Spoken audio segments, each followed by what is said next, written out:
What this company does matters. It's the big Australian and the world's largest mining company. Most Australians would be investors just through our superannuation funds. So most of us have a little piece of this company. BHP is a national success story, but also one of the country's biggest greenhouse gas emitters. The global response to this crisis does not really yet begin to match the severity of the threat that we face. For years, it's promised to act on climate change by cutting its massive diesel use. We expect that to play out over the end of this decade and into next decade. As the world's leading resources company, we have a responsibility to do this. But hundreds of pages of company documents, leaked exclusively to Four Corners and Guardian Australia, show BHP's words haven't always matched its actions. You can see in these documents there was a sense of urgency about doing this, but then something happened. What we've seen in recent years is the gradual step away from some of those commitments. We've obtained the largest ever set of leaked documents from inside BHP. These files reveal the mining giant was locking in fossil fuel use while telling the public it was committed to going green here in the Pilbara. Big business exists to make money for shareholders, and in the end, that objective's going to be very powerful.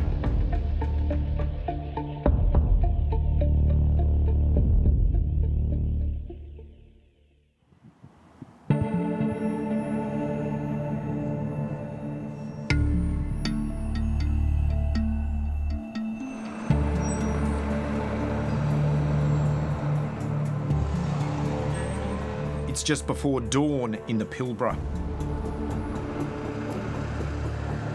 As workers arrive for the day shift, the diesel trucks powering Australia's largest export industry keep on moving.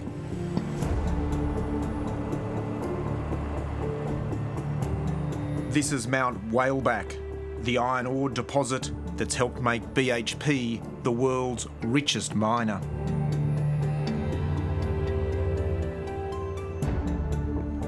It's a big iron ore belt, so it starts at Pilbara, rolls through to Eastern Ridge, around to Whaleback Pit. Anthony Middleton is the local Shire president. He's spent more than a decade working at Mount Whaleback.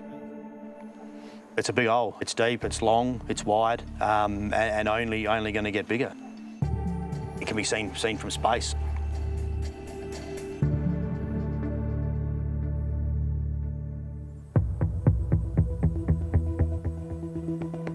Daybreak reveals just how big this mine is.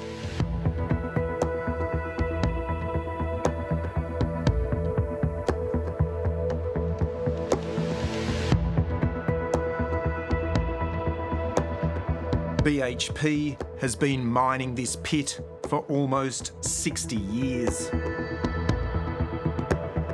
Mount Whaleback itself has been virtually erased. Its ore railed to Port Hedland and shipped overseas to feed the steel mills of Asia. Well, the Pilbara has the world's biggest and richest iron ore resource, and BHP was given about half of it. They've developed the iron ore resources efficiently, made a lot of money from it, delivered a lot of revenue to the West Australian state government and the Australian government.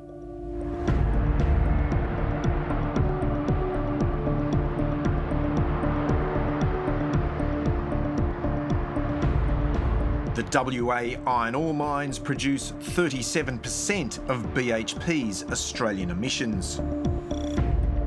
These mines run largely on diesel.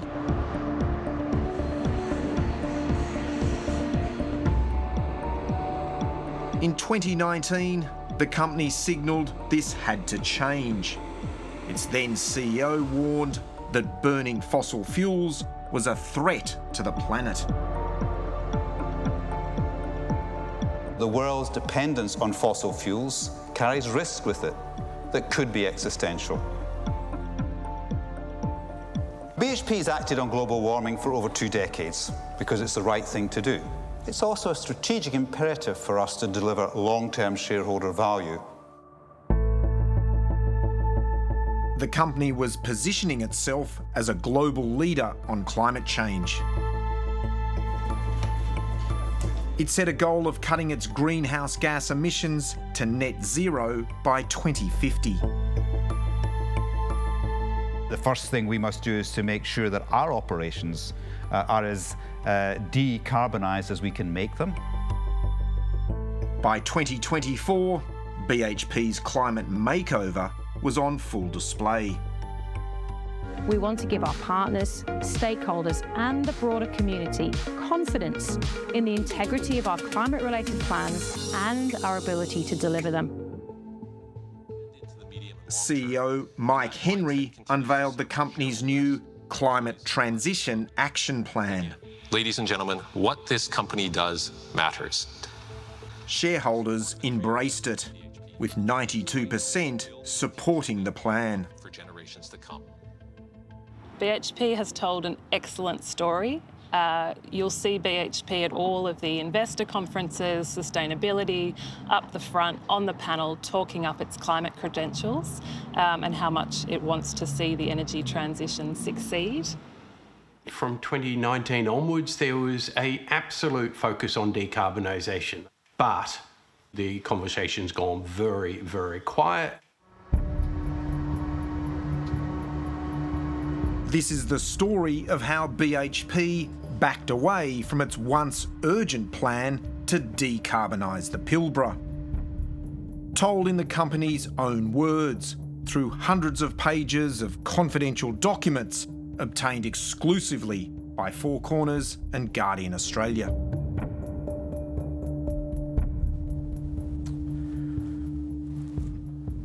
What do you think? Wow, there's a lot in these documents.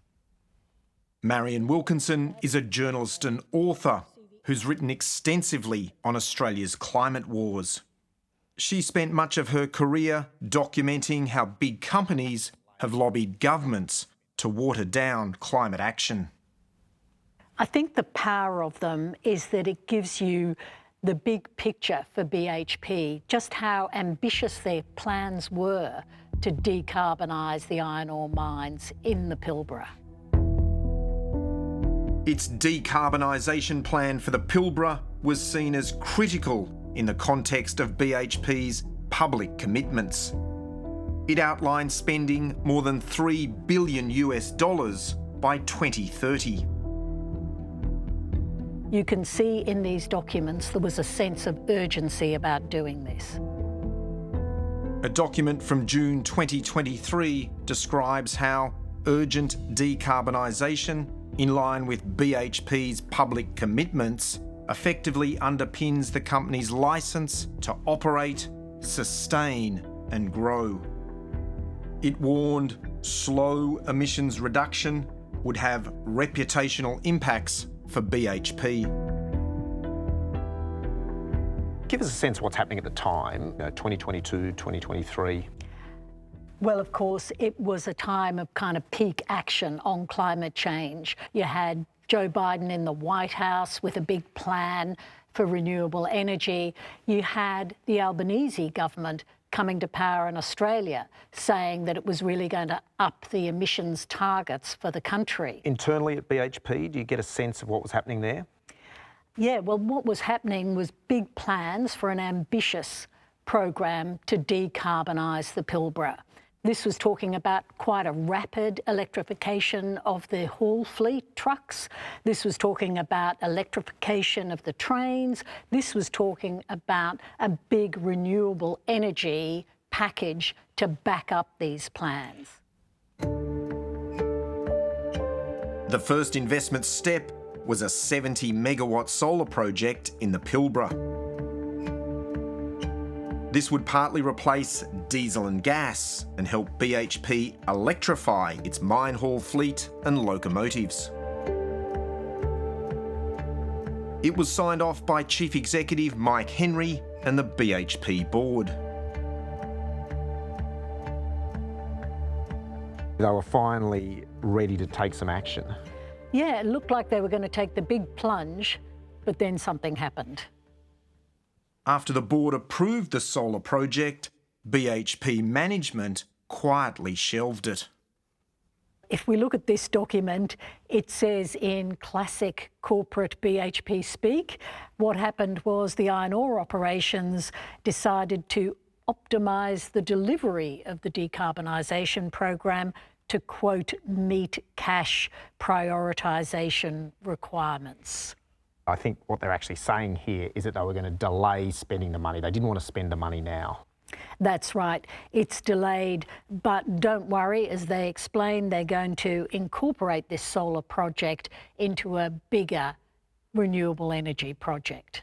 And how's that going for them? Well, that's also delayed as well now. What you can tell from these documents is that every time BHP was there ready to spend the money on the decarb program, it would balk and the program would get delayed. In one internal memo, staff warned BHP faced reputational risk for stopping this first solar project. It cautioned shareholders expect near-term action on emission reduction in the Pilbara. Tim Buckley is a former stock market analyst who now runs think tank Climate Energy Finance. He lobbies government and industry for a faster transition to net zero. We need to invest huge amounts of money in the Pilbara to transform it. That requires a whole lot of new reskilling. It requires a whole lot of investment, and at the moment, BHP is doing none of that. BHP said it had deferred spending on its decarbonisation programs in the Pilbara because many of the technologies required to achieve net zero are not ready to be deployed.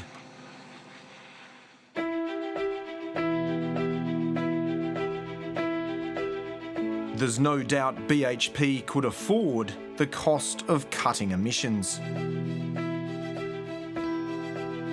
Through BHP and its partners, Australia's playing in the biggest game in the world.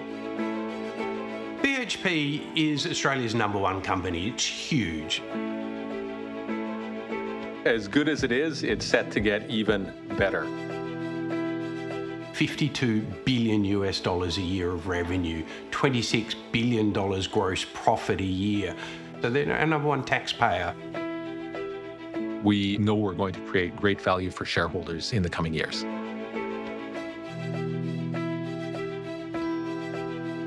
Most Australians would be investors in BHP just through our superannuation funds. So most of us have a little piece of this company.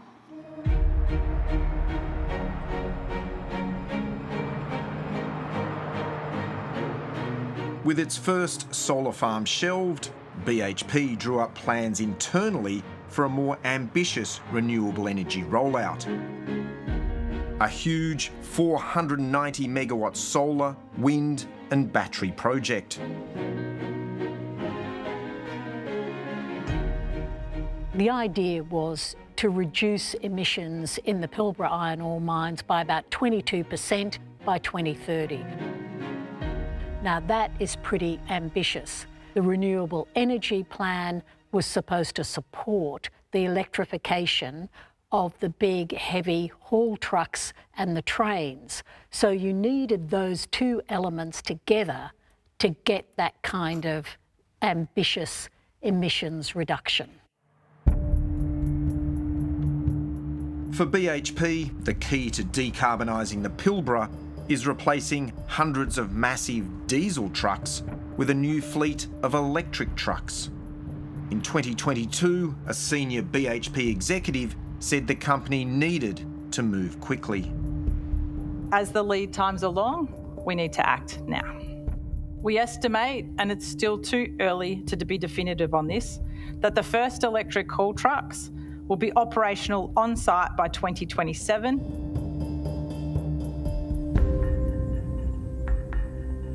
But less than a year later, BHP balked. Internal company documents show it faced a critical choice: leave open the option of going electric or lock in diesel at one of its biggest mines. I think this is a key document. Yeah, it says that in July 2023, Mike Henry, the CEO of BHP, and his top Australian executive, Geraldine Slattery, endorse a plan to buy 62 new diesel trucks for the Jimblebar mine in the Pilbara. The original plan was to extend the life of the old diesel trucks so you could replace them early with electric vehicles when they came online. This killed that idea. And this document also shows us that at 3 other mines, their plans to go electric, to electrify their haul fleet, were also up in the air. That's right.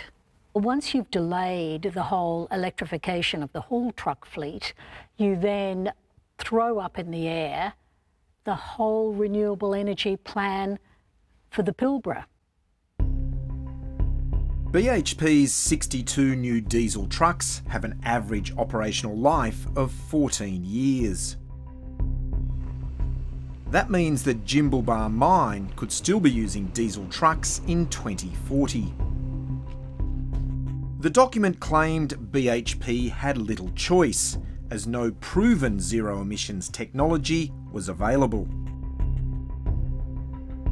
It would leave BHP with a new diesel fleet, when it needed to be making deep emissions cuts to reach its net zero goal. Do you think it's realistic that they would meet a net zero goal by 2050? Categorically not. Their actions are not aligned with the science. BHP told Four Corners it's sticking to its goal of net zero by 2050. But internal documents show by the middle of last year, its climate plans were being rapidly wound back. With the electric truck fleet delayed for years, the urgency to source renewable generation had diminished. Its once ambitious plans for solar, wind and batteries in the Pilbara now shelved. We're calling this the Walk Back Memo. It's from May last year, and it basically is a rethink of the whole Pilbara decarbonisation plans. So that's a really big turnaround for a company that only a few years earlier had said that reducing emissions was at the very heart of its social licence to operate. Yeah, and what this memo says, and it's approved by Geraldine Slattery, the top BHP Australian executive, is that there's just too many risks, too many uncertainties to go ahead on the previous early timetables for the electrification of the trucks and the rail. So this urgent mission was now suddenly not so urgent. That's right. BHP was now searching for new solutions to achieve net zero. What's the roadmap from here? Well, we can see in this document they throw out 4 options, but even on the most optimistic plan, which they themselves seem to dismiss because they don't think it's got any chance of success, they won't start rolling out until the early 2030s. And they even flag here delaying until the 2040s.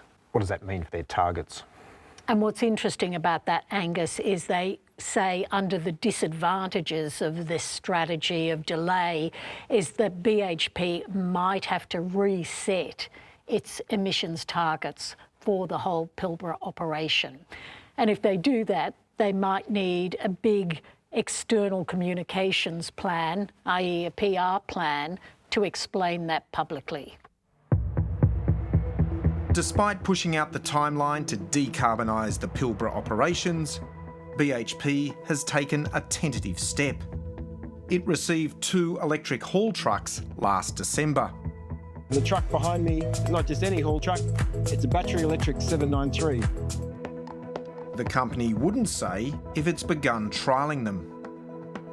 In last year's annual report, BHP disclosed it had delayed the rollout of electric trucks until sometime after 2030. It really looks like, when you boil it down, what they're saying is the technology's just not ready. Yeah, and there's a few people who'll disagree with that.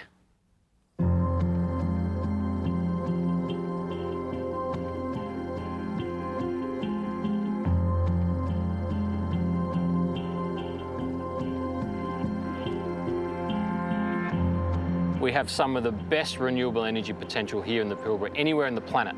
So you turn those green electrons, combine it with this, and you have a massive industry on our doorstep.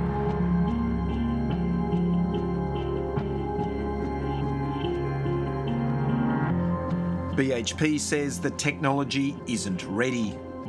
Its competitor Fortescue is taking a different bet, promising to run its iron ore mines without fossil fuels by 2030.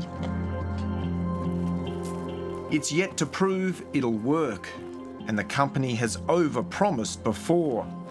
But what it's doing in the Pilbara puts pressure on BHP. These are real production trucks. There's nothing prototype about these. The technology is there. Chief Executive Dino Otranto has been tasked with implementing the green vision of Fortescue's billionaire founder, Andrew Forrest. We'll have nearly 80 chargers around our mine sites. From a 0 to 100%, you're significantly less than half an hour to charge one of these trucks up. He's also selling that vision, leading Fortescue's PR offensive. We are prepared to take a bit of risk. This is seen as a risky investment by some. It's a high-stakes gamble. No other iron ore miner in the Pilbara has ever tried to cut out diesel. The war that we're seeing in the Middle East, it's questioned everyone's fuel security and economics. It was profitable to do this at the old diesel prices. Now we're seeing prices that are nearly double what we were paying just 3 months ago. Fortescue still relies on diesel trucks, and its operational emissions have risen 18% over the last 2 years. To start bringing its emissions down, Fortescue says it will have its first electric haul truck operating in September. It expects to have another 10 by the middle of next year, and will need at least 300 more to meet its 2030 deadline. We're comfortable now that these things have passed the test here on our proving ground, and we can get into production-ready trucks. Dino Otranto claims the numbers on going electric now add up for Fortescue. We'll have 2 suppliers that will make these trucks. What's the life cycle economics of a truck like this versus the diesel one that's going past us now?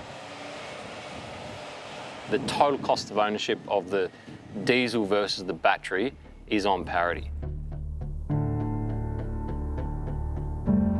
Fortescue has begun building 2 gigawatts of wind and solar, supported by giant batteries to power its trucks and trains. Keep going, Rowdy. You want to get up? Yeah, sure. All right, let's come up. The advanced battery technology for these locomotives is far from ready. 2 are being trialled here. All right, this is a Progress Rail locomotive.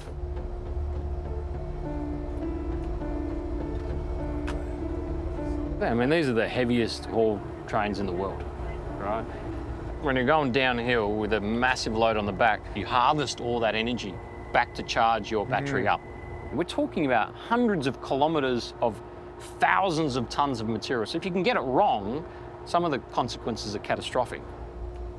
BHP is also trialling 2 electric locomotives, with 2 more on the way. It's delayed any rollout until 2035, according to our leaked documents. Despite the uncertainty, Dino Otranto is adamant Fortescue's new locomotives will be ready to go by 2030. We're probably only a year or 2 away now from having the batteries which can store more power and then discharge more power to make this on parity with its diesel counterpart.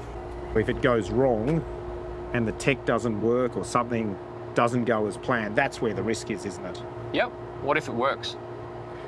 Sure, we're going to have some failures, but the successes we're going to have, like we've just shown you with the battery electric truck, are disruptive technologies that will change the landscape of how we mine in Australia.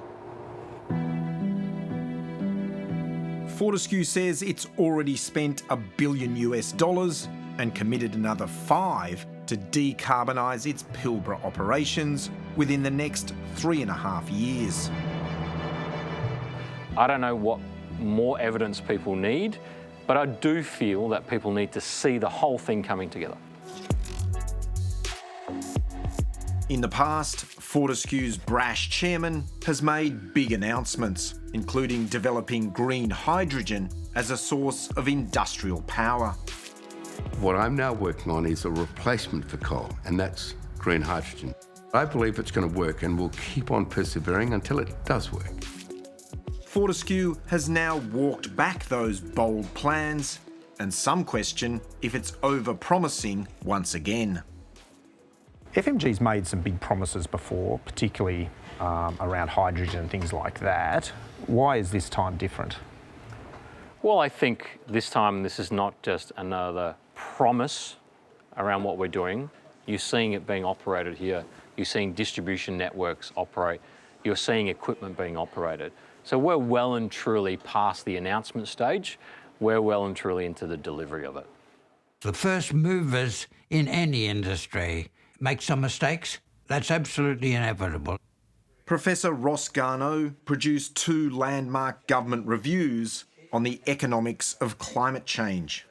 He's chaired mining, banking and renewable energy companies, and now runs a think tank which has received funding from the Forest Families Foundation. The proof will be whether Fortescue does it successfully. We need someone to make it work and to prove to everyone it can work. Four Corners asked to see BHP's operations in the Pilbara and to interview its senior executives. The company declined.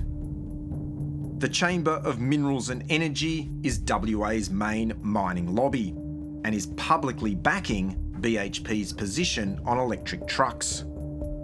Its chief executive is Aaron Morey.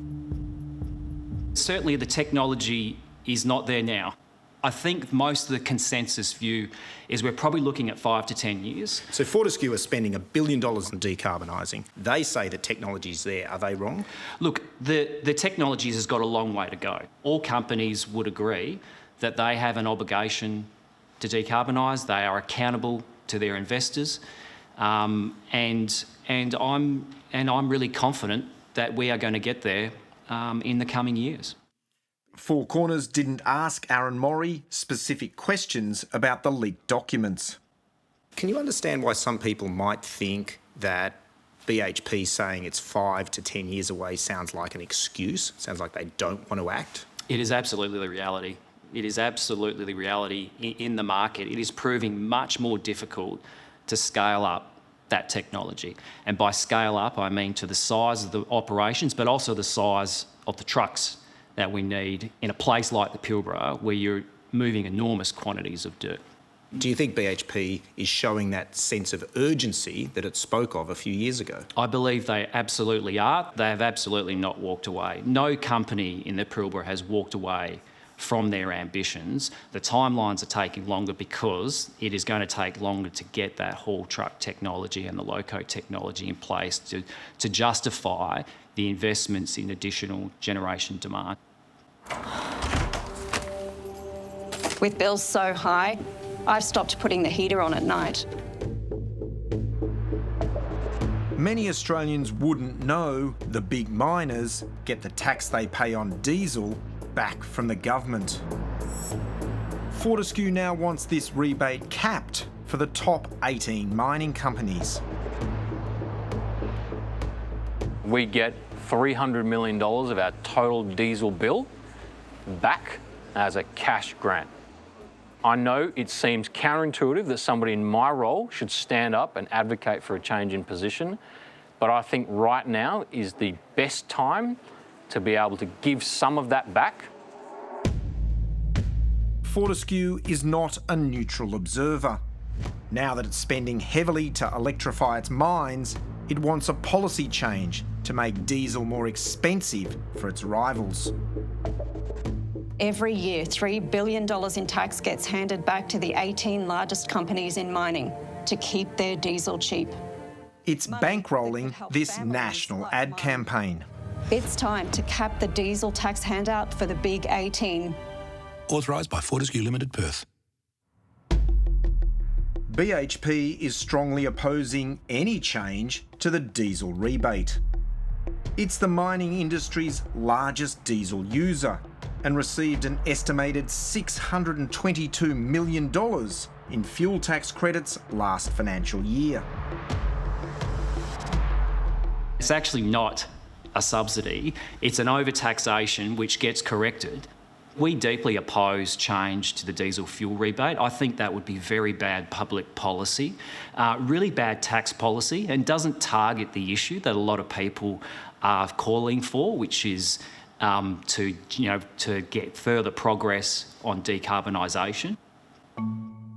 In a leaked memo from last year, BHP explicitly linked progress on cutting emissions to the diesel rebate.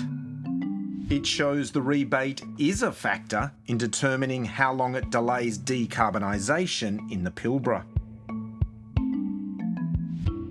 Do you think the diesel fuel rebate provides a disincentive for business to decarbonise?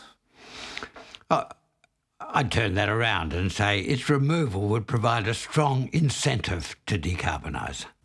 I think he's deeply wrong. I think the evidence is there that when the technology and the ability to substitute away from diesel is there, that companies do it. The price of diesel has today hit a record $3 a litre. In WA, the fuel crisis has hit hard. Diesel powers our farmers, it powers our freight and our mines.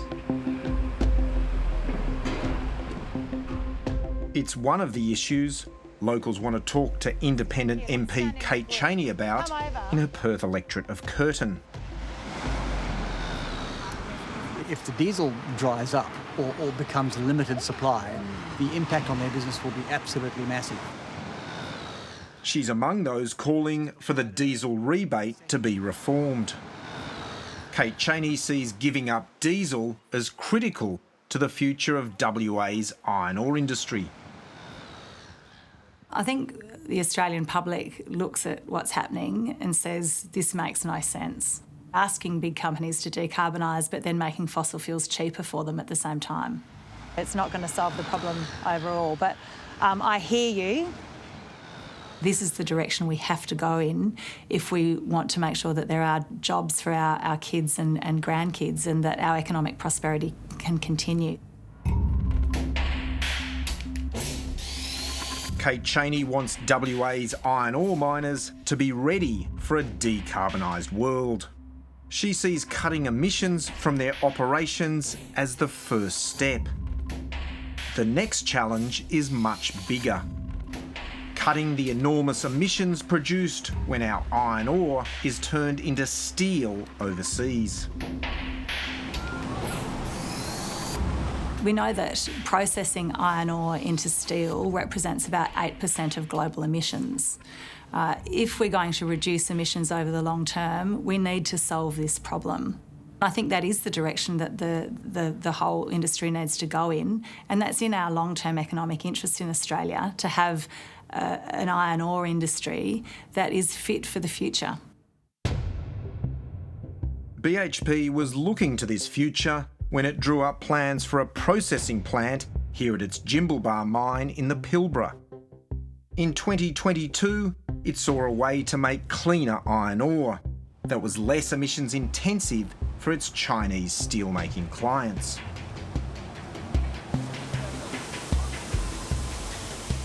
Decarbonising the Chinese steel industry is the single biggest decarbonisation opportunity in the world. And put that in some numbers, the steel industry in China represents 15 to 16% of their national emissions. BHP calculated the plant would pay for itself in 8 years by charging more for the higher quality iron ore it produced. How serious do you think China is about decarbonising its steel industry? Very serious. They took a decision 5 years ago to completely decarbonise steel by about the middle of the century. Instructions have gone down from the high political leadership into the corporations. That is a requirement. The Jimblebar project would dwarf any other climate action planned by BHP in the Pilbara. The plant was forecast to reduce emissions for BHP's customers overseas by 1.7 million tonnes per annum. The project would have the same benefit globally as cutting 75% of its Pilbara emissions, according to its own internal documents.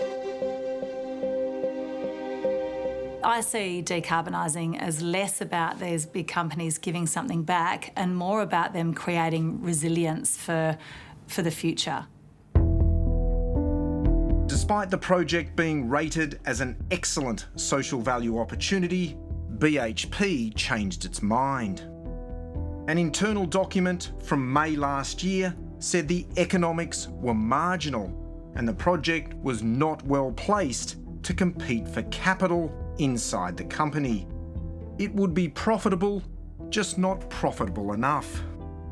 BHP declined to provide any details about why it stopped the Jimblebar project.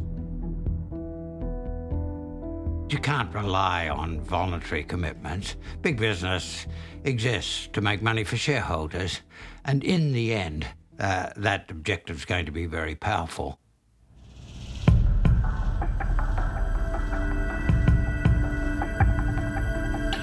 The leaked documents suggest cutting emissions in the Pilbara is a low priority for BHP. Hey Angus, I found something really interesting. While we're in the Pilbara, journalist Marion Wilkinson combs through hundreds of pages of leaked BHP documents. What's jumped out at me is that this latest plan is only going to reduce the greenhouse emissions at the iron ore operations in the Pilbara by around 1% by 2030. I can't remember seeing that low figure in any other document. That was a big drop in ambition from its previous goal, to cut emissions by about 22% in the Pilbara by 2030. BHP wouldn't comment on these figures. What we produce is essential for global economic growth and the transition to renewable energy. The global mining giant wants to be seen as a constructive voice on climate change in Australia. But critics say the government's climate policies don't put enough pressure on big companies to act. What the Parliament has done today is start the Australian industrial economy on the road to decarbonisation. We can now get on with the job. The government policy to make miners like BHP cut their emissions is called the Safeguard Mechanism. It's been redesigned to cap the greenhouse gases of the biggest emitters to reach the government's net zero goal by 2050. Do you think the Safeguard Mechanism is an effective mechanism to drive decarbonisation, and do you think the balance is right? I do think that it is an effective mechanism to drive decarbonisation. So has it been effective in decarbonising the Pilbara? It is definitely driving an incentive for companies across the economy to decarbonise where they can, and that's why you're seeing significant investments, particularly in electricity generation fuelled by renewables. But critics argue it's far too weak. The safeguard mechanism creates an effective carbon price of about $30 to $40 a tonne. But with the diesel fuel tax credit in place, the incentive to keep using diesel is about 5 times that. Business loves the current safeguard mechanism because it doesn't have to do much. It was meant to give the impression you are taking climate change seriously without actually reducing emissions much. Climate Change and Energy Minister Chris Bowen told Four Corners the reformed safeguard mechanism did put enforceable limits on the biggest emitters. Chris Bowen said BHP needs to keep delivering emissions reductions to meet Australia's legislated requirements and BHP's own net zero commitments. He said the Pilbara is central to Australia's clean energy future. One of the documents obtained by Four Corners shows BHP doesn't expect the safeguard mechanism to have a material impact on its West Australian mines until about 2040. Think tank Climate Energy Finance calculates BHP paid just $8 million last year under the safeguard mechanism for its iron ore emissions in WA. At the same time, it received an estimated $379 million from the federal government in diesel fuel rebates for mining in the Pilbara. BHP declined to comment on these figures. I think the public deserves a lot better than that sort of simplistic analysis. These are very serious public policy issues. And those very simplistic comparisons, which exclude actually the cost of the diesel itself. So once you actually include the cost of the diesel, which is significant in and of itself, this idea, the rebate, is somehow driving businesses away from that decision, I'm afraid just is not a good contribution to the debate. When it comes to decarbonisation, we've got one foot on the brake and one foot on the accelerator at the same time. If we actually want to decarbonise, we're going to need to make sure that the incentives are aligned.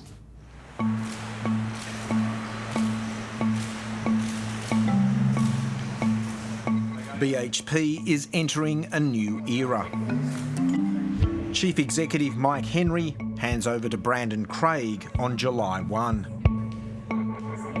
He comes to the top job with questions over his commitment to the company's net zero goal.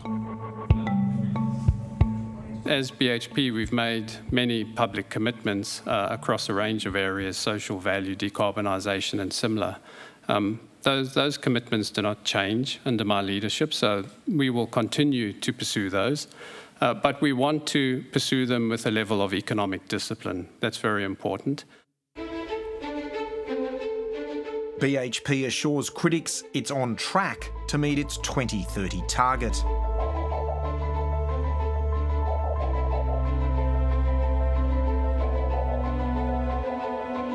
Three days before this story aired, BHP took out ads in Australia's leading newspapers, announcing its success in cutting the company's emissions by 36%. It looks like that PR campaign we talked about earlier is being rolled out. Yes, and I guess what's obvious, Angus, is that these emissions cuts are actually for BHP's global operations, not its Australian operations alone. And we know that some of these big cuts to their emissions have come from their Chilean copper mines.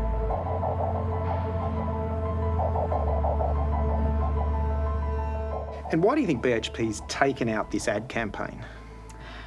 I think because BHP really does care about its climate credentials with shareholders.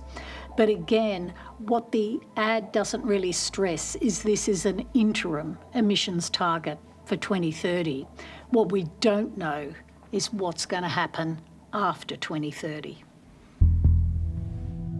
The big challenge for BHP is deciding when to cut out diesel and secure the renewables it needs to hit net zero. What these documents show is that BHP has a problem after 2030. It has no credible path to net zero. And what it says here is that it's still looking for solutions to get there. We have a plan and we're taking action.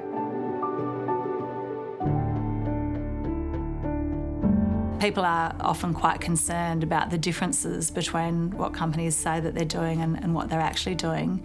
And when there are examples of that, that's when you see a public response and an outcry about some of the decisions that are being made. We need to actually speak up and talk about what the country needs over the long term. Voluntary commitments by BHP or anyone else are always going to be fragile. We can't rely on them. We need strong government policy. That requires bold reform. Climate requires bold reform. We need reform in the public interest if we're going to deal with our very large problems.